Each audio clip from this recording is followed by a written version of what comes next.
ఇక నల్గొండ జిల్లా కేంద్రంలోని క్లాక్ టవర్ వద్ద పెద్ద ఎత్తున కాంగ్రెస్ నేతలు నిరసనకు దిగారు. గత ప్రభుత్వ పాలకుల వల్లనే తెలంగాణ, నల్గొండ ఎడారిగా మారాయని ఆరోపించారు.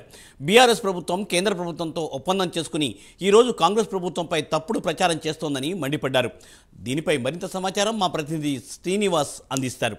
శ్రీనివాస్, జరిగిన పరిపాలన వల్ల నిర్లక్ష్యంగా నల్గొండ జిల్లా ఎడారిగా మారినటువంటి పరిస్థితి, దానికి సంబంధించి జిల్లా కాంగ్రెస్ పార్టీ ఆధ్వర్యంలో క్లాక్ టవర్ సభలో నిరసన వ్యక్తం చేసినారు. దీనికి కాంగ్రెస్ సంబంధించినటువంటి చైర్మన్ గారు మనతో పాటు ఉన్నారు. చెప్పండి, ఈ కార్యక్రమాన్ని ఎందుకు చేపట్టారు, దీనికి సంబంధించిన ఉద్దేశం ఏమిటి? గతంలో 2014 ఎలక్షన్లో కేసీఆర్ గారు తెలంగాణ ఇక్కడ అధికారంలోకి వస్తే నల్గొండ జిల్లా ప్రాజెక్టులన్నింటినీ పూర్తి చేసుకొని కూర్చొని కంప్లీట్ చేస్తా అని చెప్పేసి ఏదైతే వాగ్దానం చేసిరో 10 ఏళ్ల కాలంలో వారు అధికారంలో ఉండి సీఎంగా ఉండి కూడా కనీసం నిధులు కేటాయించకుండా నల్గొండ ప్రాజెక్టులను ఇబ్బంది పెట్టిన పరిస్థితి నల్గొండ ప్రజలందరూ తెలుసు.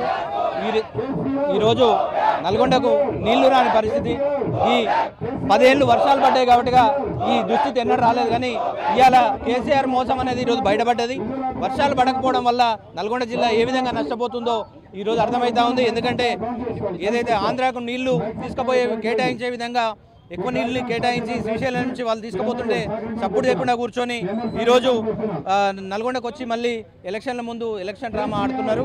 ఏమనంటే మళ్ళీ కృష్ణా జలాల విషయంలో ఏదైతే ప్రజలను మభ్యపెట్టి మళ్ళీ ఓట్లు అడగాలనే ఉద్దేశంతో వారు ఈ కార్యక్రమాలు చేస్తున్నారు. కాబట్టి దానికి నిరసనగా ఈరోజు మేము ఇలా కుర్చీని పెట్టి వాటికి పింక్ దండా వేసి వారికి నిరసన తెలియజేస్తున్నాం. ఇది ఇక్కడ ఉన్నటువంటి తాజా పరిస్థితి. గతంలో పాలనలో ఉన్నప్పుడే 2014-15లోనే మీరు కేంద్ర ప్రభుత్వానికి అమ్ముడుపోయారు.